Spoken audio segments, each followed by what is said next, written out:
ஆஸ்திரேலிய தமிழ் ஒலிபரப்பு கூட்டுத்தாபனம் மற்றும் தமிழ் முழக்கம் நேர்களுக்கு அன்பான இனிய புதன் இரவு நேர வணக்கங்களை தெரிவிப்பதில் மற்ற மகிழ்ச்சி அடைகிறேன். தற்பொழுது புதன்கிழமை நவம்பர் மாதம் 20ஆம் திகதி புதன்கிழமை இரவு நேரம் 8 மணி.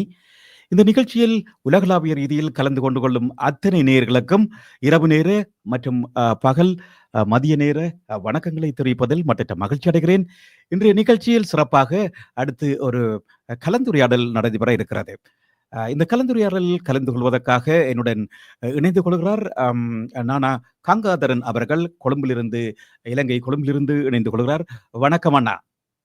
வணக்கம். வணக்கம். தற்பொழுது வணக்கம்.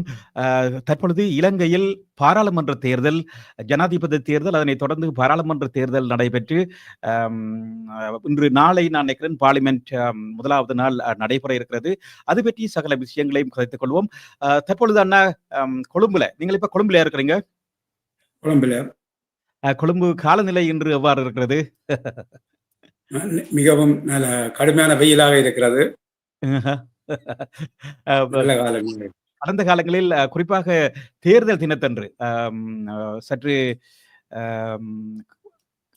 மழை காணப்பட்டது அல்ல, பல பகுதிகளிலும் மழை காணப்பட்டது. தற்பொழுது இல்லை, குறைந்து விட்டது. வெள்ள அனர்த்தங்கள் அப்படியாக பெரிசாக ஒன்றும் இல்லை அல்ல, சாதாரணமாக சிறிய ஒரு மழையோட எல்லாம் முடிஞ்சது. பெரிய அனர்த்தங்கள் அவ்வாறு ஒரு பெரிய விஷயங்கள் ஏற்படவில்லை, எல்லாம் நாடு பூராவும். இலங்கையின் சில பகுதிகளில் ஏற்பட்டது, கொழும்பில் ஏற்படவில்லை. அந்த வகையிலே தேர்தலுக்கு நாங்கள் நேரடியாக நடந்து முடிந்த ஜனாதிபதி தேர்தல், அதனை தொடர்ந்து பலத்தை வெற்றி கிடைத்திருக்கிறது. ஏகேடி அவர்களுடைய அனுரகுமார திசுநாயக்கா அவர்களுடைய கட்சிக்கு இலங்கை பூராவும் மட்டக்களப்பு தேர்தல் மாவட்டம் மட்டக்களப்பை தவிர்ந்த மற்ற இடங்களிலே அதிகப்படியாக மக்கள் வாக்களித்து அவருக்கு ஒரு சிறந்த பாராளுமன்றம், அதாவது 2 பகுதி வெற்றியுடன் பார்லிமெண்ட் நிறைஞ்சிருக்குது. இது பற்றியெல்லாம் சொல்லுங்கள். எவ்வாறு இந்த பாரிய அலை தோன்றியிருக்கிறது உங்களுடைய பார்வையில்? குறிப்பாக தமிழர் பகுதிகளில் எவ்வாறு இல்லாதவாறு ஒரு தேசிய கட்சி பலத்த வெற்றி அடைந்திருக்கிறது. அதே நேரத்திலே தமிழரசு கட்சி, தமிழ் மற்ற பகுதிகளில் பல்வேறு கட்சிகள் போட்டியிட்டு இருந்தன. அது பற்றியெல்லாம் உங்களுடைய கருத்துக்களை சொல்லுங்களா? அதாவது ஜனதா விமுக்தி பெரமுன, அதாவது என்பிபி, நேஷனல் பீப்புள் ஃப்ரண்ட், அதுக்கு பீப்புள் பார்ட்டிக்கும் கூடுதலான வெற்றி கிடைத்திருக்கு. யாழ்ப்பாணத்திலேயும் கிடைத்திருக்குது. யாழ்ப்பாணத்தில் கூடுதலாக கிடைத்ததுக்கு காரணம் என்னென்றால், நீண்ட காலமாக மக்கள் எதிர்பார்ப்புகளை முன்பு தெரிவாயினவர்களால் வழங்க முடியாமல் இருந்தது. காரணம், அவர்கள் கொடுத்த சத்தியங்கள், அவர்கள் கொடுத்த வாக்குறுதிகள் ஒன்றும் நிறைவேற்றப்படாமல் இருந்தது. அது அவர்களுடைய பிழை என்றும் கூற முடியாது. ஏனென்றால் அந்த வாக்குறுதிகளை வழங்க விடாமல் தடுப்பது மத்திய அரசாங்கம் தான். ஏனென்றால் அவர் அவைன்ற கையில்தான் இருந்தது. ஒரு அரசியல் தீர்வை காணுவோம், தைப்பொங்கலுக்கு இடையில காணுவோம், தீபாவளிக்கு இடையில காணுவோம் என்று சொன்னால், அவர்கள் பெரும்பான்மை பாராளுமன்றத்தில் தெரிவிக்கின்ற சில கூற்றுகளை கொண்டுதான் சொல்கிறார்களே தவிர, ஆனால் அதை மக்கள் இவர்கள் தங்களுக்கு பொய் கூறுகிறார்கள் என்று தவறாக கணித்து விட்டார்கள். எந்த ஒரு விடுதலை போராட்டமாக இருந்தாலும், எந்த ஒரு அரசியல் போராட்டமாக இருந்தாலும், மிக நீண்ட காலம் அது இழுத்தடிக்கும் பொழுது மக்கள் வெறுப்படைவார்கள். மக்கள் வெறுப்படைந்தவுடன் மக்களின் திசை மாறும். யாழ்ப்பாணத்தில் இப்ப ஜேவிபிக்கு, என்பிபிக்கு கிடைத்த வெற்றியை இதே போல முன்பும் சந்திரிகா, யுஎன்பி இது போன்ற கட்சிகளுக்கும் கணக்க சீட்டுகள் கிடைத்திருக்கு. இதை விட கூடுதலான சீட்டுகளும் கிடைத்திருக்கிறது. அப்ப இதை நாங்கள் ஒரு அதிசயப்படுற வெற்றி மாதிரி இல்லை. அங்கே எப்பவும் ஒரு வெறுப்பு வாட்பாளர்கள் அல்லது இந்த மிக விரைவாக தீர்வு கிடைக்க வேணும் என்று நினைக்கிறவ இருக்கிறார். தற்பொழுது கிடைத்திருக்கிற வெற்றி உண்மையாக என்பிபிக்கு, இது என்பிபியின் வெற்றி என்று சொல்வதிலும் பார்க்க எங்களுக்கு ஒரு இயற்கை விஞ்ஞான அறிவு, அதாவது ஆன்மீக அறிவுகளோடு நாங்கள் இதை பார்த்தோம் என்றால், இந்த பிரபஞ்சத்துக்கு கிடைத்த வெற்றி என்று தான் சொல்லணும். இந்த பிரபஞ்சத்தின் வெற்றி, அதாவது ருத்தில் பிரிவைல் என்று அவர்களின் போராட்டமும் தமிழ் மக்களின் போராட்டமும் கிட்டத்தட்ட ஒரே வடிவமாகத்தான் இருந்தது. ஒரே விதமான துன்பங்களை நீண்ட காலம் அவர்களும் அனுபவித்தார்கள். இப்ப நாங்கள் எல்லாம் இங்க மொரட்டுவ மவுண்ட் லெவினாவில் இருக்க உயிரோடு இருப்பவர்கள், எரிந்த அரைகுறைவு உருவல், டயர் போட்டு இருக்கிறதுகள், இப்படியான இதுகள் அவர்கள் ஓடி ஒழித்து தலைமறைவாக வாழ்ந்த கிட்டத்தட்ட அவர்கள் 30 வருஷங்கள் தேடுதல் தலைமறைவாகத்தான் வாழ்ந்தார்கள். அவர்களும் ஒரு உரிமைக்காண்டி போராடினவர்கள். உரிமை என்று சொன்னால் அவர்களுடைய உரிமை வேற மாதிரியான உரிமை. என்னென்றால் ஒரு மேட்டுக்குடி வர்க்கத்தின் ஆட்சி, அந்த அதிகாரங்கள் கீழ்மட்டத்துக்கு பகிரப்படவில்லை என்றது. எங்களையும் அதே மாதிரி அதிகாரங்கள் பரவப்படவில்லை என்றது. ஆனால் நாங்கள் சிறுபான்மை என்ற வித்தியாசமே தவிர ஒரே மாதிரி தாக்கங்கள். அந்த தாய்மார் கண்ணீர் விடுறதும், இப்ப இங்க மாதிரி கடத்தப்பட்டவர்கள், இப்ப தமிழ் மக்கள்ல கடத்தப்பட்டவர்கள், அவர்களிலும் கடத்தப்பட்டவர்கள் எத்தனையோ பேர், அவர்களிலும் எத்தனையோ லட்சக்கணக்கான ஆட்கள் உயிரிழந்திருக்கிறார்கள், சித்திரவதப்படுத்தி இருக்கிறார்கள். அப்ப இவர்களுக்கு கிடைத்த வெற்றி உண்மையாக ஒரு சந்தோஷப்பட வேண்டிய வெற்றி. அதாவது எந்த ஒரு மனிதனும் இப்ப அவர்களிலும் தப்பி இருப்பவர்கள், அவர்கள் இறக்கம் முதல், அதாவது இப்ப டில்வின் சில்வா எல்லாம் பழைய ஆள், இப்ப இதுக்கு முதல் இருந்தவர் சோமவன்ச அமரசிங் எல்லாம் அவர் இறந்து போனார். அவரும் இருந்தால் இந்த வெற்றி பார்த்து சந்தோஷப்பட்டிருப்பார். இப்ப இது ஒரு உண்மையாக ஒரு சந்தோஷப்பட வேண்டிய விஷயம். ஆனால் இதன் பின்னால் என்னென்ன நடக்க போகின்றது, இவர்களை இலங்கையில் உள்ள வேறு சக்திகள் எப்படி பாவிக்க போகிறது, அல்லது பிராந்திய வல்லரசுகள் எவ்வாறு பாவிக்க போகிறது, சர்வதேச வல்லரசுகள் எவ்வாறு பாவிக்க போகின்றது என்பதை நாங்கள் இதை பொறுத்திருந்தால் பார்க்க வேண்டும். இதனுடன் சேர்ந்து தமிழ் மக்களுக்குரிய வடிவம் இன்னும் ஒரு 2 வருடங்களுக்குள் நடக்கக்கூடிய சாத்தியப்பாடுகள் இருக்கின்றது. அதாவது அது எப்படி நடக்கும் என்று சொல்ல முடியாது. இந்த ஜேவிபி 3 சீட்டோட இருந்தது, எப்படி இந்த பவருக்கு வந்தாண்டு யாராலையும் சொல்ல முடியாது. அதைத்தான் நான் சொன்னேன். இதுக்கு காரணங்கள் நாங்கள் சொல்லிக் கொண்டிருக்கலாம், சின்ன புளிச்ச காரணங்களை. ஆனால் உண்மையாக இது ஒரு பிரபஞ்சத்தின் வெற்றி. அதாவது நீதி ருத்தில் பிரிவைல் என்று அவர்கள் அந்த சண்டை பிடித்த காரணம் ஒரு தூய்மையானது.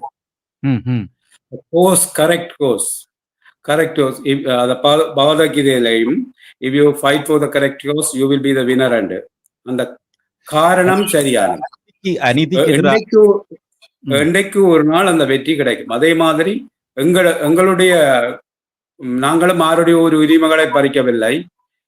எங்களிடமிருந்து பறிக்கப்பட்ட உரிமைகள், எங்களிடமிருந்து பறிக்கப்பட்ட நிலங்கள், ஏற்பட்ட அநியாயங்களுக்குத்தான் நீதி தேடி போராடுகின்றோம். இந்த போராட்டத்தை சிலர் இந்தியா போன்ற நாடுகளும் இந்தியாவின் ஏஜென்ட் போன்றவர்களும் திசை திருப்பி அதை பலமிழக்க செய்கிறார்கள். அதாவது ஹியூமன் ரைட்ஸ் கமிஷன்லையுமோ அல்லது எங்கேயுமோ 1983ஆம் ஆண்டுக்கு பிறகு எங்களுடைய இனப்பிரச்சனை ஒரு இலங்கைக்கு வெளியில் கதைக்கப்பட்ட ஒரு பிரச்சனையாகத்தான் மாறியது. யுத்தம் முடியும் மட்டும் 2009 மட்டும். யுத்தம் முடிந்தவுடன் யுத்தம் அந்த காலத்திலேயே மாவீரர் தின உரையில் கூட இந்த பிரச்சனையை நாடு கடந்த அரசாங்கத்தால் நாடு கடந்த தமிழ் இளைஞர் கையில் ஒப்படைக்கிறோம் என்றுதான் அவர்கள் கூறினார்கள். அப்படி நாடு கடந்த அரசாங்கத்தை இந்தியா உடனடியாக சட்ட ரீதியற்றது என்றும் அதை எதிர்க்கிறது, இலங்கை அரசாங்கம் எதிர்க்கிறது என்று சொல்லி சுமந்திரன் சம்பந்தனையா இவர்களோட சம்மதத்தோட அந்த இனப்பிரச்சனையை இலங்கை நாடாளுமன்றத்தில் முடக்கிவிட்டார்கள். அதுக்கும் தமிழ் மக்களுக்கு சுமந்திரன் மேலும் மிகப்பெரிய கோபம். அவரை தோற்கடித்ததுக்குரிய ஒரு முக்கிய காரணம், இப்ப முந்தைய அவர்கள் யாராவது இதை இனப்பிரச்சனையை பற்றி கதைக்க வந்தால் அரசியல் குழுவோட போய் கதைங்க கொண்டு சொல்வார்கள், தாங்கள் கதைக்க மாட்டார்கள். தாங்கள் உண்மையாக பாராளுமன்றத்துக்கு தெரிவு செய்யப்பட்ட உண்மையான நோக்கம் தங்களோட தொகுதிகளில் உள்ள அபிவிருத்தி வேலைகள், தங்கள் தொகுதியில் உள்ள குறைபாடுகளை நீக்கிறது தான் உண்மையான வேலை. இதான் பாராளுமன்றத்துக்கு ஒரு எம்பி என்றால் அதான் அவர்கள் ஒரு 5000 10,000 வருஷமாக வாழ்கின்ற ஒரு இனப்பிரச்சனைக்கு தீர்வு காண்றதுக்கு அவர்களுக்கு மக்களுக்கு மேண்டேட் கொடுக்கல, அதிகாரம் கொடுக்கல. ஆனால் அவர்கள் பிழையாக அது பிழையான கருத்தை உருவாக்கி எங்களுக்கு தான் மேண்டேட், நாங்கள் தான் கதைக்க வேணும் என்று சொல்லி இப்போ அமெரிக்கன் எம்பசர் பிரிட்டிஷ் எம்பசரோட தாங்களே கதைச்சு தாங்களே சில அயல் நாடுகள் இதனுடைய ஏஜென்ட் மாதிரி இருந்து இதை ஒரு மலினப்படுத்தி கொண்டு வந்திருக்கிறார்கள். அதாவது இதில் தொடர்ந்து உங்களுடைய பார்வை ஒரு வித்தியாசமாக இருக்கிறது. இப்பொழுது நடைபெற்ற நாடாளுமன்ற தேர்தலிலே வெற்றி பெற்றவர்கள் அல்லது இதுக்கு முதல் வெற்றி பெற்றவர்கள் கூட அங்குள்ள தேசிய பிரச்சனையை பற்றி கூடுதலாக கதைப்பதால் அங்குள்ள பாராளுமன்றத்தின் மூலமாக ஒரு தீர்வை எட்ட முடியாமல் இருந்தபடியால் இனியாவது அவர்கள் அங்குள்ள பிரச்சனை அன்றாடம் மக்கள் எதிர்நோக்கும் பிரச்சனைகளை சிங்கள பகுதிகளில் உள்ள ஒரு சாதாரண எம்பி எவ்வாறு செய்வாரோ அதனை கவனித்துக் கொண்டு மற்ற அந்த தேசிய பிரச்சனை என்று சொல்லப்படுகின்ற நீண்ட நாட்களுக்கு இழுபட்டு கொண்டு செல்லும் அப்படியான பிரச்சனைகளை வேறு ஆக்கள்கிட்ட கையாள கொடுக்கணும், வேறொரு குழுவிடம் கொடுக்க வேணும். அது யார் என்றது நீங்கள் சொல்லி அதை பற்றி சொல்லுங்க. இல்ல அது அந்த குழு தான் இப்ப நாடு கடந்த அரசாங்கம்ன்றது ஒரு சமநிலையானது, அரசியல் சாயம் பூசப்படாத ஒரு ஒரு ஒரு அதாவது ஒரு ஆர்கனைசேஷன். அது சர்வதேச நாடுகளால் அங்கீகரிக்கப்பட்டிருக்கிறது. இந்தியா இலங்கையால் அங்கீகரிக்கப்படாவிட்டாலும் இப்ப இந்தியா இலங்கை இந்த ஆயுத குழுக்களை கூட அங்கீகரிக்கவில்லை. ஆனால் பிறகு அவர்கள் பேச வேண்டிய நிர்பந்தம் இருந்தபடியால் திம்பு, நோர்வே அப்படியான ஓஸ்லோ அப்படியான இடங்கள்ல போய் அவர்கள் பேச்சுவார்த்தைகள் நடத்தினார்கள். அப்ப அவர்கள் அங்கீகரிக்கவில்லை என்றதுக்காக வேண்டி அவர்களுக்கு நாங்கள் அதை அந்த பொறுப்பை ஒரு பொதுவான அமைப்பிடம் ஒப்படைக்காமல் விடக்கூடாது. அவர்கள் மக்களால் தெரிவு செய்யப்படாதவர்கள் தான். அதே போலதான் இப்ப பெரும்பான்மையும் இப்ப மகாசங்கம்ன்றது மக்களால் தெரிவு செய்யப்படாத ஒரு அமைப்பு தான். எந்த ஒரு தீர்வும் ஒரு நாட்டை பற்றிய தீர்வு எடுக்க வேண்டுமா இருந்தால் அந்த மகாசங்கம் அனுமதியோடையும் அவர்களுடைய புத்திமதிகளோடையும் அங்க நல்ல படித்த அனுபவமான ஆட்கள் இருக்கிறார்கள். இப்ப நாடாளுமன்ற எம்பிமார் என்று சொல்லிக்கொள்ளே அவர்கள் அரசியல் சாயம் பூசியவர்கள், அவர்கள் அனுபவம் குறைந்தவர்கள், வரலாற்று அறிவுகள் அப்படியான அறிவுகள் இருக்க வேணும். எல்லா விதமான அறிவுகள். சும்மா இளமாக்கள் போய் சும்மா பேசி சண்டை பிடிச்சு போட்டு வர ஆக்கள் மாதிரியே இல்லை. இப்ப நாங்கள் எங்கட உரிமைகளை நாங்கள் எவ்வளவு காலம் இழந்தோம். இன்றைக்கு தமிழ்நாட்டில கூட இதை ஆராய்கிறார்கள். இந்தியா முழுக்களையும் ஆண்ட தமிழன் இன்றைக்கு தமிழ்நாட்டில முடக்கப்பட்டிருக்கிறான் என்று. அதே போல் இப்ப இலங்கையை முழுக்கலும் ஆண்ட தமிழன் வடக்கு கிழக்குல முடக்கப்பட்டு இப்ப கிழக்குலையும் இல்லை வடக்குக்கு முடக்கப்பட்டிருக்கிறார். இப்ப இவர்கள் இது ஆராய போனால் இது இந்தியாவிலே அவர்கள் ஆராய்ச்சியில அவர்கள் கண்டுபிடிக்கிறார்கள். தங்களை பக்தி இயக்கம் என்று சொல்லி தங்களுடைய அறிஞர்களை பக்தி இயக்கத்துல முடக்கி தங்களுடைய நிலங்கள், பொருளாதாரங்கள் எல்லாத்தையும் அபகரித்து விட்டார்கள் என்று. இங்கேயும் அதே பக்தி இயக்கத்திலான் அபகரிப்புகளும் நடக்கிறது, புனித பூமிகள் அப்படி இப்படி என்று சொல்லி. அப்ப கிட்டத்தட்ட ஒரே மாதிரியான நிலைமை தமிழ்நாட்டு தமிழர்களுக்கும் இலங்கை தமிழர்களுக்கும் இருக்கிறது. அப்ப அதே இந்தியாவும் இலங்கையும் ஒரே விதமான தொழிற்பாடு தான் இருக்கிறது. இப்ப இந்தியா ஏற்றுக்கொள்ளுற ஆட்களையோ இலங்கை ஏற்றுக்கொள்கிற ஆட்களோ தமிழ் மக்களுக்கு சரியான தீர்ப்பை தருவார்கள் என்று சொல்ல முடியாது. என்றால் அவர்கள் 13வது திருத்தம் என்று சொல்லித்தான் இந்தியா போய் ஹியூமன் ரைட் கமிஷன் சொல்லி அதற்குள் தான் அவர்கள் அந்த சொல்லை அடிக்கடி அங்கே உரைக்கிறார்கள்.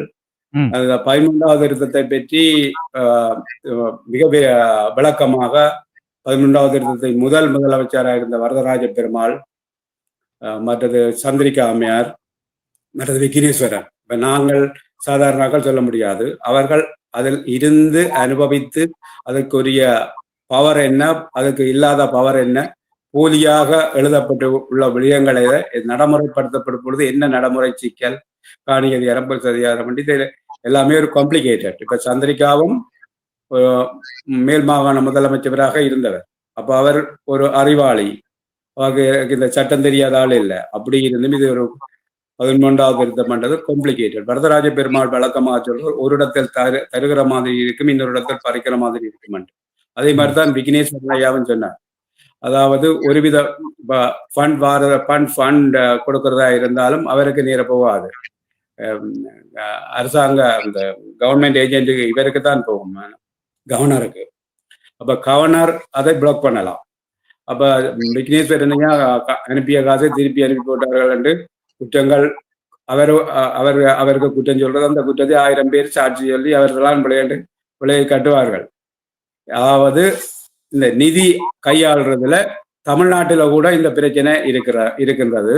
ஆனால் தமிழ்நாடு இவ்வளவு தூரம் பாரதூரமானதல்ல. தமிழ்நாட்டில் இந்த உரிமைகள் பரந்து இருக்கிறபடியால் என்று மட்டும் அவர்கள் ஓரளவுக்கு போடக்கூடியதா இருக்கு. இருந்தாலும் அங்கேயும் இப்போது மொழி அழிப்பு, தமிழ் மொழி அழிப்பு, ஹிந்தி திணிப்பு மோடி செய்கிறார். அதை ஸ்டாலின் எதிர்த்தவுடன்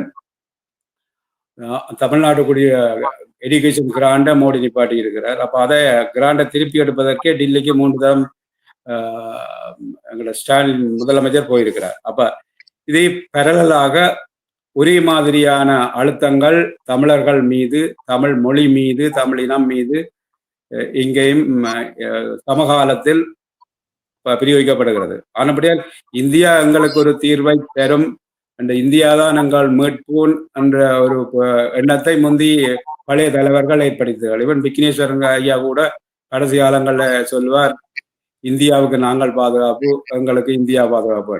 நாங்கள் யாரப்பா எங்களையே பாதுகாக்க இல்லாமல் நிற்கிறோம், நாங்கள் என்ன இந்தியாவை பாதுகாக்க முடியும்? இதுகள் சும்மா அரசியல் மேடைகள்ல கதைக்கிறதுகளுக்கு உகந்த கதைகள். நடைமுறையில் அதாவது இப்ப சம்பந்தனையா சிம்பிளா சொல்லுவார், உள்ளக சுயநிர்ணய உரிமைக்கு நீங்கள் பெறாவிட்டால் நாங்கள் புற சுயநிர்ணய உரிமையை கேட்போம் என்று. அதுக்கான என்ன ஆயுதங்களை செய்து வச்சிருக்கிறீர்கள், அல்லது என்ன முறையில அப்ரோச் பண்றீர்கள்? ஒரு இன்டர்நேஷனல் கம்யூனிட்டியோட அப்ரோச் பண்றீங்களா? இதுகள் இல்லாமல் சும்மா மக்களுக்கு ஒவ்வொரு வீரவசனங்கள் பேசிக்கொண்டு நிற்கிறார்கள். அதாவது சுமந்திரன் அடிக்கடி சொல்லுவார், மீளப்பெற முடியாத என்னென்று பாசிபிள். அதாவது இலங்கையிலே ஒரு பாராளுமன்றத்துல 3/2 பெரும்பான்மையில ஒரு கட்சி உங்களுக்கு உரிமைகளை ஏதோ ஒரு சட்டத்தை உருவாக்குது. இன்னும் ஒரு 5 வருஷத்து பிறகு இன்னும் ஒரு கட்சி 3/2 பெரும்பான்மையோட அதை கேன்சல் பண்ணு. பெறப்படாத உரிமைகள் என்று சொல்லும் பொழுது சர்வதேச சமுதாயத்தை எவ்வாறு இதில் தொடர்பு படுத்துகிறீர்கள்? அமெரிக்கன் எம்பசரோட கதைச்சா தெரியும், பிரிட்டிஷ் எம்பசரோட கதைச்சா தெரியும். இதுக்கு ஒரு சரியான அணுகுமுறையை இப்ப முக்கியமாக இப்ப இங்க உள்ள எம்பிமார், இப்ப ஸ்ரீதரனோ இவர்களோ தங்களை வாயால வட சுடுவோம் என்று இப்ப சுமந்திரன் சொன்ன மாதிரி, நான் காரணம், நான் தீர்ப்பு காரணம், நான் அரசியலமைப்பு சேவையில இருக்கிறேன், நான் சொன்ன க்ளோஸ்களை இன்க்ளூட் பண்ணி இருக்கிறேன், இதுகள் எல்லாம் செல்லா காசு. கடைசி நேரத்தில் இது கடைசி நேரத்தில் அளவினா இதுதான் முதல் தடவையா? 70 வருஷ சரித்திரத்தை எடுத்து பாருங்கள், எல்லாம் கடைசி நேரத்தில் கை நழுவுறதுதான். அப்ப உங்களால செய்ய முடியும் என்று சொல்லி ஏமாற்றினபடியால் தான் மக்களுக்கு ஒரு வெறுப்பு இப்ப தமிழ் மக்கள் அந்த நேஷனலிசம், தேசியம் என்றது அந்த சொல்லுக்கே மக்களுக்கு கருத்து விளங்க தெரியாமல் தேசியம் என்றால் என்ன அப்படி என்று இந்த யூடியூப் வழி எல்லாம் வருது. தேசம், தேசியம், தேசத்தை பற்றி கதைப்பது தேசியம். உங்களுக்கு ஒரு தேசம் இருந்தால் அந்த தேசத்தை பற்றி கதைப்பதுதான் தேசியம். தமிழ் தேசியம் என்றது விளங்காமலே கன பேர் இருக்கிறார்கள். ஆனால் இதுவரையில் தமிழ் தேசியத்தையும் கதைத்து கொண்டு தங்களுடைய தொகுதிகளில் உள்ள அபிவிருத்தி வேலைகளையும் செய்து கொண்டுதான் இருந்தார்கள். ஆனால் அவர்களை மக்களிலிருந்து வெறுப்படைய செய்வதற்காக சென்ட்ரல் கவர்மெண்ட் அவர்களுக்குரிய அலோகேஷன்களை குறைய கொடுக்கிறது, ப்ராமிஸ் பண்ண. இப்போ ஆள் 10 லட்சம் கேட்டா தன்னுடைய தொகுதிக்கு தேவை என்று 10,000 ரூபாய் கொடுத்தால் அவரால் சமாளிக்க இயலாது. அப்ப மக்கள் இயற்கையாகவே அவர்களை வெறுப்பார்கள் ஃபண்ட் அலோகேஷன்ல. அப்ப ஏன் டிஎன்ஏக்கு சரிவு வருந்த அல்லது எல்லா டிஎன்ஏ தமிழ் நேஷனலிசம் கதைக்கிறார்களுக்கு சரி வந்த அவர்கள் வெறுப்புன்றது அல்ல அர்த்தம். அந்த அவர்கள் களைப்பு சலிப்படைந்து விட்டார்கள். அவர்கள் இப்ப நாங்கள் இதற்கெல்லாம் என்பிபிக்கு ஓட் பண்ணினபடியால் அவர்கள் தேசியத்தை விட்டு விட்டார்கள் என்று இப்ப டில்வின் சில்வா சொன்ன மாதிரி யாழ்ப்பாண தமிழ் மக்கள் துவசத்தை கைவிட்டு விட்டார்கள் என்று. அப்ப இந்த துவசம் என்ற வேட்டுக்கே கருத்து இல்லாத மாதிரி அவர் சொல்றார். கைவிட்டு விட்டார்கள் என்றால் அவர்களை முந்தி கையில பிடித்திருந்தவர்கள் துவசத்தை. துவசம் என்றால் என்ன? ஒரு யானையும் பூனையும் நிற்குது. யானை பூனையை வர்த்தால் பூனைக்கு ஆபத்து, பூனை யானையை வர்த்தால் யானைக்கு ஆபத்து இல்லை. அப்ப வெறுப்புன்றது பெரும்பான்மை இனத்தைத்தான் உருவாகிறது. பெரும்பான்மை இனம்தான் சிறுபான்மை இனத்தை வெறுக்கிறது. இப்ப துவசம் என்ற சொல்லு சிறுபான்மைக்கு பொருந்தாது, பெரும்பான்மைக்குத்தான் பொருந்தும். அவர் சிம்பிளா ஒரு யாழ்ப்பாண மக்களுக்கு ஒரு அவார்ட் கொடுத்த மாதிரி, அதாவது என்பிபிக்கு ஓட் பண்ணதுக்கு ஒரு அவார்ட் கொடுத்த மாதிரி யாழ்ப்பாண இந்த தேர்தல் முடிவுகள் யாழ்ப்பாண மக்கள் துவசத்தை கைவிட்டு விட்டார்கள் என்றதை நினைநாட்டுகிறது என்று ஒரு அவார்டை கொடுக்கிறார். ஆனால் அது இந்த கருத்து மக்கள் அதை கருத்து என்ன கருத்தல்ல அதை விளங்குற இல்லை, விளங்க மாட்டார்கள், அவர்கள் விளங்க தேவையில்லை. என்னத்துக்கையும் அவர்கள் இப்ப தேசியம் என்றாலும் அவர்களுக்கு டீப்பா போக வேண்டிய அவசியம் இல்லை. அவர்கள் அண்டண்டால் அந்த வசதிகளை பார்க்கிறார்கள். ஏனென்றா வசதியை பார்க்க வேண்டிய நேரம் வருது, அவர்களுக்கு அப்படியான பிரச்சனைகள் வருது. கூடுதலான வசதிகள் பாருங்க, டக்ளஸ் வந்தா இதுவரையில் கூடுதலான வசதிகளை கொடுத்தாரு. இப்ப அங்கேன் ராமநாதன் எல்லாம் கொடுத்தார்கள், அவர்களுக்கு வாக்களித்தார்கள். ஆனா இந்த முறை நிலைமை, ஜனாதிபதி வந்த உடனே ஜனாதிபதி போய் டக்ளஸ் வானத்தை சந்திச்சார். சந்திக்க பிறகு ஜனாதிபதி அறிக்கை விட்டார், நான் டக்ளஸ் வானத்தை சேர்க்க மாட்டேன். அந்த உடனே அவருக்கு வாக்களித்தார்களா? இல்லை. ஏன்னா அவர்கள் வாக்களித்து அவர்களை இருந்து உரிமையை எந்தவித சலுகையும் பெறலாம். இவர்கள் நாடாளுமன்றத்துக்கு போறவர்கள் உரிமையை பெற முடியாது. என்ற 70 வருட காலமாக எங்களை உரிமையை இழக்கிற இடம்தான் நாடாளுமன்றம். அதாவது தமிழ் மக்களை பொறுத்தளவிலை உரிமையை இழக்கிற இடம்தான் நாடாளுமன்றம். அதாவது சிங்கள பெரும்பான்மை மக்களை பொறுத்தளவர்களை உரிமைகளை பெருமிடம் நாடாளுமன்றம். அப்ப தமிழ் மக்கள் நாடாளுமன்றத்துக்கு போக விரும்புவார்களா? இப்ப என்ன கேட்டா, நீ நாடாளுமன்றம் போக என்ன விரும்புவேனா? அது தமிழ் மக்களின் உரிமைகளை இழக்கிற இடம். நீங்கள் அந்த அலோகேஷன் சில சலுகைகளை, சின்ன சின்ன சலுகைகளை உங்களோட தொகுதிக்குரிய பெருகலாம். நீங்கள் 70 வருடமாக பார்த்தால் எந்த உரிமையை நீங்கள் பெற்றீர்கள்? எல்லாத்தையும் இன்றைக்கு உரிமை நாளைக்கு இழக்கிறீர்கள். அவர்கள் ஒரு புதிய சட்ட மூலத்தை கொண்டு வருவார்கள். மகாவலி அபிவிருத்தி திட்டம் அல்லது மகாவலி திட்டம் அல்லது ஆர்கியோலஜிக்கல் திட்டம் அல்லது ஏதாவது ஒரு புரித பூமி திட்டம் அண்டு பாராளுமன்றத்தில் பாஸ் பண்ணி உங்களுடைய காணிகளை அபகரிக்கிற அப்படியா கட்டங்களை கொண்டு வரும்பொழுது நீங்கள் உரிமைகளை இழக்கிற இடம்தான் இலங்கை நாடாளுமன்றம். வெங்கடையாக்கள் சிலவுல நாடாளுமன்றத்துக்கு போய்கல பாராளுமன்றத்துக்கு போறோம் என்று சொல்லி போட்டு போகிறார். அவர்களுக்கு வீட்டிலே அவர்களை நல்லா கவனிப்பார்கள் என்ற எண்ணத்திலே, அல்லது தங்களை சூழ உள்ளவர்கள் பாராளுமன்றம் தான் உலகத்தை ஆள போற இடத்துக்கு போறோம் என்று. அது இந்த சொற்பிரிவங்கள் சில சொல்களை தவறுகளாக பாய்க்கிறார்களோ தெரியாது, அப்படியான இதுகளும் இருக்குது. அதே மாதிரி பாருங்க, இந்த பிரிட்டிஷ் ஆக்கள் இருக்க கூட இலங்கையில நடந்த கலவரங்களை கூட ராயட்ஸ் என்று சிம்பிளாக சொல்லி போட்டு போறார்கள். திட்டமிட்ட பெரும்பான்மை மக்களால் சிறுபான்மை மக்களுக்கு எதிராக செய்யப்பட்ட கலவரம். ஒரு கொஞ்சம் அந்த சொல்லின்ற உண்மையான விளக்கத்தை இன்றைக்கும் அவர்கள் ஒரு இடத்துலையும் பாவிக்கிறது இல்லை. எங்களோட பார்லிமெண்ட்ஸ் கூட, எங்களோட பார்லிமெண்ட் இப்ப சம்பந்தனோ எங்கேயும் கதை கேட்கல. 83 ரைட்ஸ் என்றுதான் சொல்லுவார்கள். 83ஆம் ஆண்டு திட்டமிடப்பட்ட பெரும்பான்மை இன மக்களால் சிறுபான்மை இன மக்கள் மீது செய்யப்பட்ட இனக்கலவரம் என்று. இனக்கலவரம் என்றால் அதன் என்ன அர்த்தம் என்றால், ரெண்டினமும் கலவரப்பட்டு கொண்டு கலவரப்படுது, பிரச்சனைப்படுது. ஒரு இனம் அடிக்க மற்ற இனம் அடிக்கிற மாதிரி. ஆனால் உண்மையில நடக்கிறது என்ன? ஒரு இனம் கும்பிட்டு கெஞ்சி தங்களோட உயிருக்கு உடமைகளுக்கு கெண்டி மண்டாடும் பொழுது மற்ற இனம் சீரிய உறிஞ்சு உடுப்பை கலட்டி இந்த வீட்டு எரித்து அவை பொருள்களை கொள்ளையடிச்சு நடக்கிறது தான் நீங்க நடந்த இனக்கலவரம். ஒரு ஆளை எதிர்க்கவில்லை. இனக்கலவரம் என்பது என்ற சொல்ல, அதாவது ரைட்ஸ் என்ற சொல்ல பிரிட்டிஷ்காரர் வெரி சிம்பிளாக தமிழர்களுக்கு எதிரான உணர்வோடு தான் அவர்கள் பிரிட்டிஷ்காரர் இருந்திருக்கிறார்கள். ஏன்னா அவர்கள் எங்கே ஆளுகிறார்களோ அங்கே உள்ள பெரும்பான்மையை தான் தங்களுக்கு சாதகமாக வைத்துக் கொள்வார்கள். இப்ப நாங்கள் இப்ப பாராளுமன்றத்தில் சம்பந்தன் ஐயாவே வடக்கு கிழக்க ஜேவிபி பிரித்து போட்டிருந்து ஜேவிபி மீது பொய்யான பழியை சுமத்துவார்கள். உண்மையாக ஜேவிபி பிரிக்கவில்லை. உண்மையாக பிரித்தவர்கள் பிரிட்டிஷ்காரர் 1838, கிட்டத்தட்ட 200 வருஷங்களுக்கு முதல் பிரித்தார்கள். இப்ப ஜேவிபி பிரித்தாங்க. ஜேவிபி என்னன்னு பிரிக்க முடியும்? ஒரு ஒரு கோர்ட்டில் போய் வடக்கு கிழக்க பிரிக்க முடியுமா? அது ஒரு சட்டமாக இருந்தால் 2/3 அதாவது ரிஃபரண்டம் வச்சு 2/3 மேஜாரிட்டியால வெளில வேணும். ஒரு ரிஃபரண்டம் வைக்க வேண்டிய நிலைமை இருந்திருக்கு. அப்ப வடக்கு கிழக்கு இணைக்கவும் இல்லை. உண்மையிலே என்னென்றால் இந்தியாவும் இலங்கையும் சேர்ந்த ஒரு கூட்டு களவாணி வடக்கு கிழக்கு இணைச்சி இருக்க மக்களுக்கு சொல்ல அது ரிஃபரண்டம் அப்படி ஒரு பேக்காட்டாக 40 வருஷமாக செய்திருக்கிறார்கள். இப்ப 87ஆம் ஆண்டு இதை கையெழுத்து வைத்தார்கள் இந்திய இலங்கை ஒப்பந்தம். 87 செப்டம்பர்ல பார்லிமெண்ட்ல வந்து ஆக்ட் ஆயிடுது. இப்ப இவ்வளவு காலமும் இதைத்தான் கொண்டு போய் யுஎன் ஹியூமன் ரைட்ஸ் கமிஷன்லையும் அங்கே பேய் காட்டி கொண்டிருக்கிறார்கள். அப்ப எங்கட தமிழ் எம்பிமார்களை பொறுத்தவரையில் இனப்பிரச்சனை சம்பந்தமாக வெளிநாடுகளில் இருந்து கதைக்கிற வருகிறவர்களை அவர்கள் இனப்பிரச்சனையை இவர்களுடன் கலந்து கொள்ளுங்கள் என்று அவர்களை திசை திருப்பி விட வேண்டும். முந்தி எப்படி செய்தார்களோ 2009ஆம் ஆண்டுக்கு முதல் எப்படி செய்தார்களோ, அதாவது அரசியல் குழுவோட போய் கதையும் சொல்லி விட்டார்கள். அப்ப போய் அப்ப இவர்கள் இனப்பிரச்சனையை கதைகள் தங்கள் தொகுதிகளுக்குள்ள பிரச்சனை தான் பாலமெல்ல கதைப்பார்கள். அதே போல் எதிர்காலத்திலும் செய்தால் எங்களுக்கு முறைய தீர்வு ஒரு 2 வருஷத்துக்குள்ள கிடைக்கக்கூடிய சான்ஸ் இருக்குது. அதுக்கும் அந்த பிரபஞ்சத்தின் வெற்றி என்று சொல்ற மாதிரி இயற்கையே எங்களுக்கு ஒரு தீர்ப்பை கொடுக்கும். அது எப்படி என்று என்னாலே வரையில யாராலையும் வரையறுக்க இயலாது. இப்ப ஜேவிபி எப்படி வென்று ஆட்சியை பிடிச்சது, ஒரு 3 எம்பியோட இருந்தார்கள். அப்ப மனமாற்றங்கள்.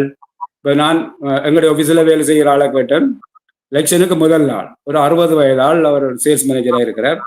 கேட்டேன், நீங்கள் கடிகாரத்து திசை காட்டி போடுங்கன்னு சொல்ல, அவர் உடனே சொன்னார் சிங்களத்துல வேர்ட் அப்பிரியன்று. சரியா?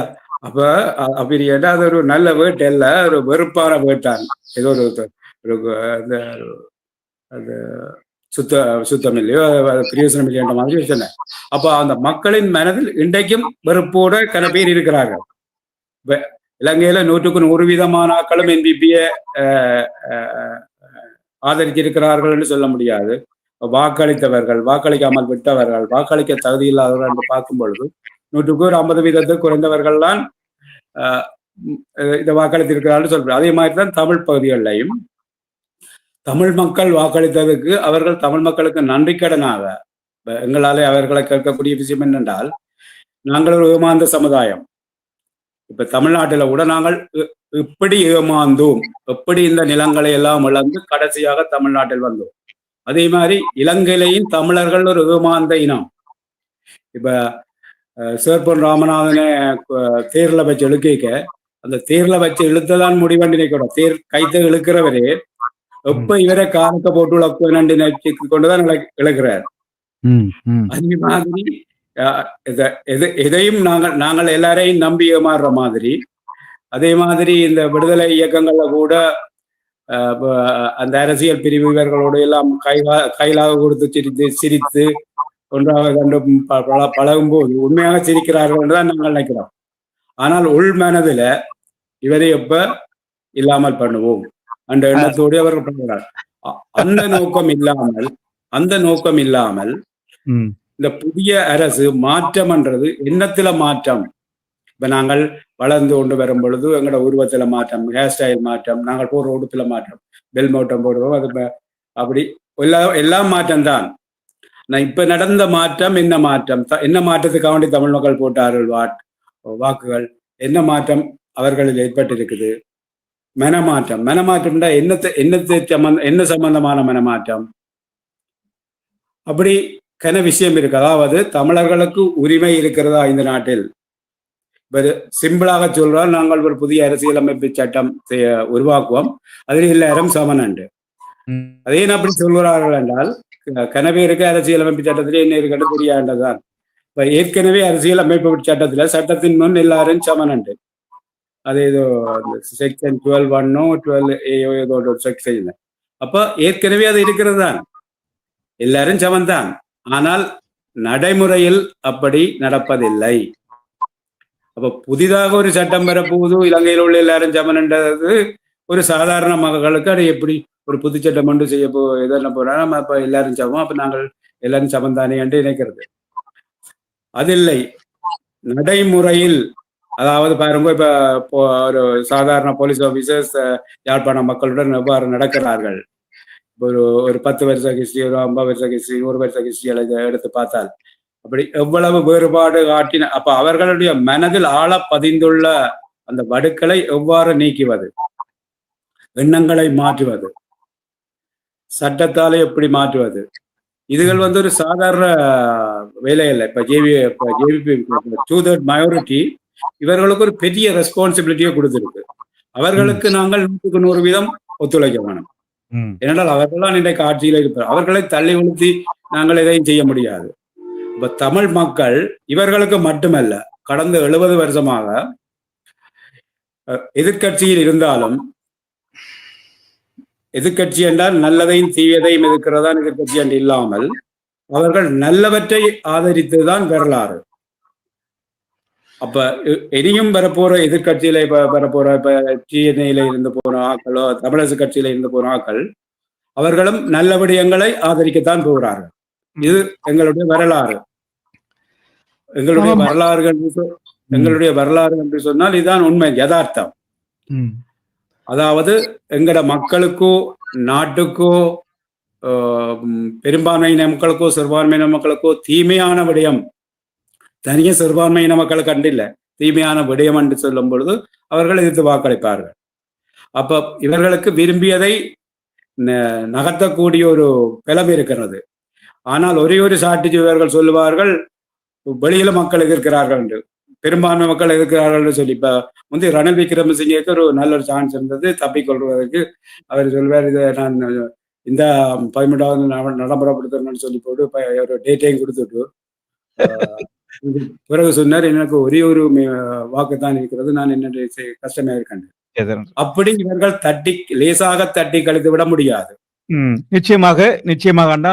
நீங்கள் ஆமமீர்களை நீங்கள் இப்பொழுது பார்த்து கொண்டு கேட்டுக்கொண்டிருப்பது ஓய்வு நிலை பொறியியலாளர், இலங்கையில் கிட்டத்தட்ட நினைக்கிறேன் களம்ல நீங்க வந்து கிட்டத்தட்ட டெலிகாம் டிபார்ட்மெண்ட்ல கிட்டத்தட்ட 40 ஆண்டுகளுக்கு மேலாக தொடர்ந்து 35 வருடங்கள் ஒரு உயர் பதவியில் பொறியியலாளராக இருப்பவர். அங்குள்ள அரசியல் நிலைமைகள், நாட்டு நிலவரங்களை தொடர்ந்தும் அவதானித்து வருபவர் என்ற வகையிலே பல்வேறு விஷயங்களையும் அறிந்திருக்கிறீர்கள். இப்பொழுது தொடங்கிலிருந்து ஒரு இடைவெளியும் இல்லாமல், நான் ஒரு கேள்வியும் கேட்காமல் அவ்வளவு விஷயத்தையும் நீங்களையே சொல்லிக் கொண்டிருந்தீர்கள். மிக நன்றி அண்ணா. திரு கங்காதரன் அவர்கள், நலையா கங்காதரன் அவர்கள் இணைந்து கொண்டு இந்த நாட்டிய தற்போதைய நிலை, புதிய அரசு என்ன செய்ய இருக்கிறது, என்ன செய்ய முடியும், உண்மையிலேயே இந்த பிரச்சனை தமிழர்களின் புரண்டோடி போயிருக்கும் அந்த தேசிய பிரச்சனை என்று சொல்லக்கூடிய பிரச்சனை எவ்வாறு தீர்க்கலாம் அவர் வழியாக சொல்லியிருந்தார். அதாவது இயற்கை தான் இந்த மாற்றத்துக்கு காரணம் என்று, ஒரு சுனாமியோ அல்லது பாரிய வெள்ளம் பெறுவது போன்று இந்த அரசு இந்த பிரபஞ்சத்தின் இயக்கம் ருத்தில் பிரிவையில் என்று உண்மையை வாழ வைக்கும். இப்போ எங்களுடைய நான் இப்போ வாட்ஸ்அப் குரூப்ல இருக்கிறேன் 7980 மொரட்டோ யூனிவர்சிட்டிக்கு. அவர்கள் சிம்பிளா கேட்பார்கள், அவர்கள் ப்ரொஃபசர் டாக்டர்ஸ் இப்படி இந்த மாலைய பிரகடனங்கள் அதில் சம்பந்தப்பட்ட ஆக்கள். ஆனால் அவர்கள் கேட்கிற கேள்விகளை பார்த்தா மிக சிறுபிள்ளைத்தனமான கேள்விகளை எல்லாம் கேட்பார். அவர்கள் மாற்றம் என்பது அதான் நீங்கள் சொன்ன மாதிரி மாற்றங்கள் வந்து எத்தனையோ ஆண்டுகள் 5000 10,000 ஆண்டுகளாக நடைபெறும் மாற்றங்கள். அதாவது நாங்கள் சொல்லுவோம் பூமி வந்து நீங்கள் சொன்ன மாதிரி அது பூமியில எத்தனையோ மாற்றங்கள், வெப்பநிலை மாற்றங்கள், காலநிலை மாற்றங்கள், பூகம்பம் வருகிறது, சுனாமி வருகிறது, பெரிய எர்த் ஸ்லிப் நடக்குது. அது மாதிரி ஒரு மாற்றங்கள் இப்பொழுது நடக்கிறது எல்லாம் சின்ன சின்ன மாற்றங்கள், சிறிய மாற்றங்கள் சின்ன ஒரு ஸ்கேல நடக்கும். அதே மாதிரி நாங்கள் பெரிய ஸ்கேல பார்க்கக்குள்ள பாரிய மாற்றங்கள் நாங்கள் பார்த்துருக்கோம். இப்ப இலங்கையில கடைசியா இலங்கை இந்தியாவும் சேர்ந்து கூட போகலாம், என்னன்னு தெரியாது. மன்னர்கள் ஆட்சி நடந்தது, அப்படி பெரிய பெரிய மாற்றங்கள் இருக்கு. இப்ப நடக்கிற மாற்றம் நாங்கள் மிகவும் நம்பிக்கையோட இருக்கலாம். இப்ப சிலாக்கள் கேட்கிறார்கள், தமிழாக்களை ஏன் பிரிட்டிஷ்காரர் ஒல்லாந்தர் எல்லாரும் தேடி அழைக்கிறார்கள், அவை என்ன சுப்பீரியர் ஆக்களோ ஏலியன்ஸ் ஒன்று கேட்கிறார்கள்.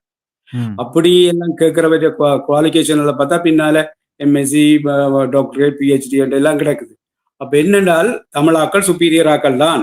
அதான் ஆனப்படியாகத்தான் உலகத்திலே எல்லாருமே எதிர்ப்பா இருக்கிறார்கள். இப்ப பாருங்கோ, நாங்கள் இப்ப ஒரு சைவர் என்ற எழுத்து இருக்கு. இந்த சைவர் என்ற எழுத்தை நீங்கள் எழுதி போட்டு எங்க துவங்கினது எங்க முடிஞ்சதுன்னு சொல்றது கஷ்டம், சொல்ல முடியாது. சரியோ, அப்ப நாங்கள் சைவர், நாங்கள் இந்துக்கள் இல்லை, நாங்கள் சைவர். அப்ப சைவர் ஆதியும் அந்தமும் இல்லாதது சைவர். அந்த சைவர் ஆதியும் அந்தமும் இல்லாதவனை வழிபடுகின்றவர்களும் சைவர். அப்ப எங்கட சுப்பீரியோரிட்டி எங்க இருக்குன்னு தெரிய வேணும். அதாவது நீண்ட கால வரலாறுடைய மொழி, கலை, கலாச்சாரம். இப்ப இந்த சுப்பீரியோரிட்டி பிரிட்டிஷ்காரருக்கு இருக்கா, அமெரிக்கனுக்கு இருக்கா, ஆஸ்திரேலியனுக்கு இருக்கா? இல்லை. அப்ப அவர்களுக்கு ஏன் இந்த சுப்பீரியர், ஏன் இவர்களை அளிக்கிறார்கள்? இப்ப யாழ்ப்பாண லைப்ரரி போய் ஏன் இருக்கிறார்கள்?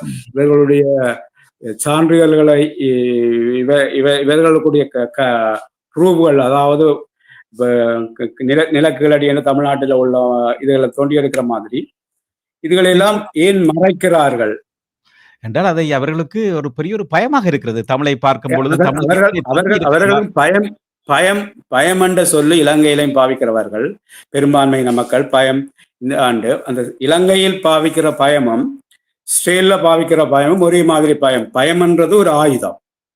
அதாவது இஸ்ரேல் வந்து காசாவில ஹமாஸ் பயம் என்று சொல்லியே தாக்குவார்கள். அதே போலத்தான் இலங்கையிலும் பெரும்பான்மை மக்கள் சிறுபான்மை மக்களுக்கு பயம் என்று சொல்லியே 200 வருஷமாக சிறுபான்மை மக்களை தாக்கி அழித்துக் கொண்டிருக்கிறார்கள். அதாவது அவர்களுக்கு இந்த யுத்த பயம், அதாவது மன்னராட்சி காலத்திலே படையெடுப்புகளால் அவர்கள் பயத்தில் போய் அங்கால குறிப்பிட்டிருந்தார், நான் காலை நீட்டையிலாம இருக்கேன் என்று அங்கால தமிழர் இருக்கிறார்கள், இங்கால கடல் இருக்கிறது சொல்லி அந்த பயம் அவர்களுக்கு. அன்று எனது நண்பர் ஒருவர் குறிப்பிட்டிருந்தார், தான் ஒரு தமிழ் நண்பர், அவர் சிங்கள மீடியாவில் படித்த ஒரு சின்னல இருந்து அவர் சொல்லியிருந்தாருன்னா, தான் 3ஆம் வகுப்பு 4ஆம் வகுப்பு படிக்கக்குள்ளேயே தனக்கு சொல்லி தந்தது வந்து தமிழர்கள் தங்களுடைய எதிரிகள் என்றுதான் 3ஆம் வகுப்பு 4ஆம் வகுப்பு புத்தகங்களில் அவர்களுக்கு படிப்பித்திருக்கிறார்கள். இப்பொழுது பெண் செலவுக்கு செல்லும் ஒரு சின்ன பிள்ளைகளுக்கும் அவர்களுக்கும் படிப்பிக்கிறார்கள். அதன் விளைவுகளை தான் நாங்கள் இப்ப மாற்ற முடியாது. அதால் ஏற்பட்ட காயங்களை தான் நாங்கள் மாற்றிக்கொண்டிருக்கிறோம் தற்பொழுது. என்னென்றால் இலங்கையை சொல்ற பயமும் இஸ்ரேல் சொல்ற பயமும் ஒரே மாதிரியான பயம். அதாவது பயம் என்று சொல்லிக்கொண்டே தாக்கி அழிக்கிறார்கள். பாருங்க, யானைக்கு பக்கத்துல பூனை நிக்குது. பூனையை பார்த்து யானை பயப்படுமா? யானையை பார்த்து பூனை பயப்படுறது உண்மையான பயம். நீங்கள் சிங்கத்தை பார்த்து பயப்படுறீர்கள், உண்மையான பயம். ஏனென்றால் அது உங்களை இந்த நேரம் கொலை செய்யலாமா? தமிழர்களை பார்த்து சிறுபான்மை மக்களை பார்த்து பெரும்பான்மை மக்களும் பயப்படுது என்றால் எவ்வளவு போலி என்று ஒரு நாள் நாங்கள் யோசிக்கிறோம். தமிழர்கள் அதான் அந்த பெரிய பிரச்சனையான தமிழர்கள் சிறுபான்மை என்பது எங்க என்றுதான் இந்த கொஸ்டின். இப்ப அந்த ரீஜன்ல பார்க்க தமிழர்கள் பெரும்பான்மையாக இருக்கிறார்கள், அந்த பயம் தான் அங்கு உள்ள பயமாக இருக்கிறது. அதுதான் அந்த அதை கூட ஏற்றுக்கொள்ள முடியாத இப்ப சைனா பேசுறவ சிங்கப்பூர்ல இருக்கிறேன். இப்ப சிங்கப்பூர்ல சைனீஸ் இருந்தோடனே சைனாவில இருக்கிறார்கள், சைனீஸுக்கு பயமா? இதுகள் எல்லாம் சும்மா கட்டுக்கதைகள், ஒரு பேக்காடு. இப்படியான ஒரு ஏமாத்து வழியால தான் தமிழர்கள் ஏமாந்தது. அதாவது தமிழ்நாடு தமிழர் ஏமாந்த, இங்க தமிழரும் ஏமாந்த பயம். இப்ப இந்தியாவுக்கு இலங்கையில் உள்ள தமிழர்களுக்கு உரிமை கொடுத்தா இந்தியாவில் உள்ள தமிழ்நாட்டில் உள்ள தமிழர்களுக்கு உரிமை கொடுக்கணும்னு பயம் உண்டு. இதுகள் பயத்துக்கு வருது. பயம் என்ற சொல்லை ஆயுதமாக பாவிக்கிறார்கள்.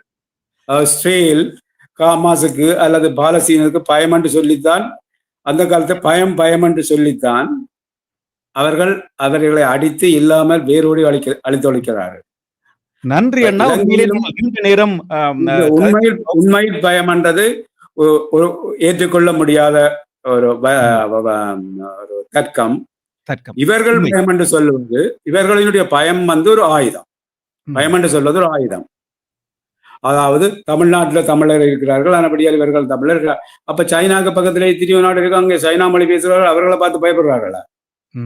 சைனா பெரிய நாடு, அப்ப இவர்கள் மயோரிட்டி உலகத்துல மயோரிட்டி சொல்லி பயப்படுறார்களா? இல்லை. நன்றி அண்ணா. நீண்ட நேரம் உங்களுடன் காய்த்து கொண்டிருக்க, நேரம் போகாது தெரியாமல் நிறைய விஷயத்தை எங்களுக்கு தந்து கொண்டிருக்கிறீர்கள். பல நேயர்கள் உலகளாவிய ரீதியில் பார்த்து கொண்டு கேட்டுக்கொண்டிருக்கிறீர்கள். சங்கர், அஜிந்தா, ஆனந்தராஜா, இவ்வாறு பல நேயர்கள் வாழ்த்துக்களையும் தெரிவித்திருக்கிறீர்கள். உங்கள் அத்தனை பேருக்கும் நன்றியும் வாழ்த்துக்களும். உண்மையிலே நாங்கள் இந்த நிகழ்ச்சியை கிட்டத்தட்ட 40 நிமிடம் கதைத்து விட்டோம். இத்துடன் முடித்துக் கொள்ளலாம். ஏனென்றால் நாங்கள் அடுத்த வாரமும் கதைப்போம். ஏனென்றால் நிறைய விஷயங்கள் உங்களுடன் அலசி ஆராய்வதற்கு பல கருத்துக்களை நீங்கள் கூறிக்கொண்டிருக்கிறீர்கள். வேறொரு கோணத்தில் பார்வை, உங்களோட பார்வை வித்தியாசமான ஒரு பார்வையாக இருக்கிறது.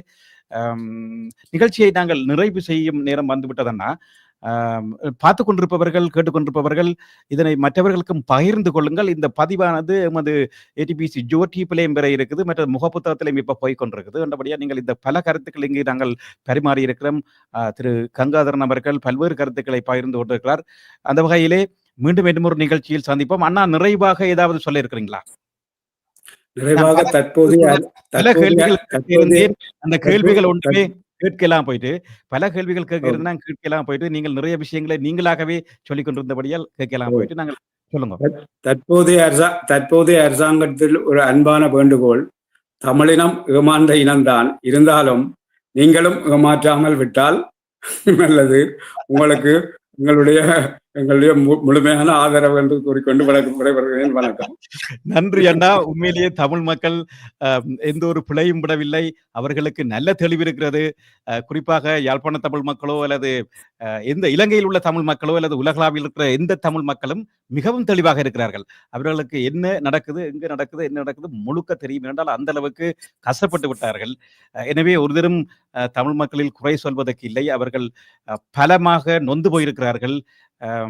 என்னென்னு சொல்வது அதை அதுக்குன்ற ஒரு விளைவுகளாகத்தான் இருக்குது. தமிழர்களை ஏமாற்றுவது என்பது நடக்காத காரியம். எந்த காலத்திலும் அது நடக்காது. ஜேவிபி எவ்வாறு ஆட்சிக்கு தங்களோட பிரச்சனையை தீர்த்து கொண்டார்களோ அதே போல் மிக விரைவில் ஒரு என்ன பொறுத்தவரை 2 வருஷ காலத்திற்குள்ளேயே இந்த பிரச்சனைகளை கூட தீர்வு பெறும் என்றது ஒரு நம்பிக்கையாக இருக்கிறது. என் மனதில் படுகிறது. இருந்து பார்ப்போம்.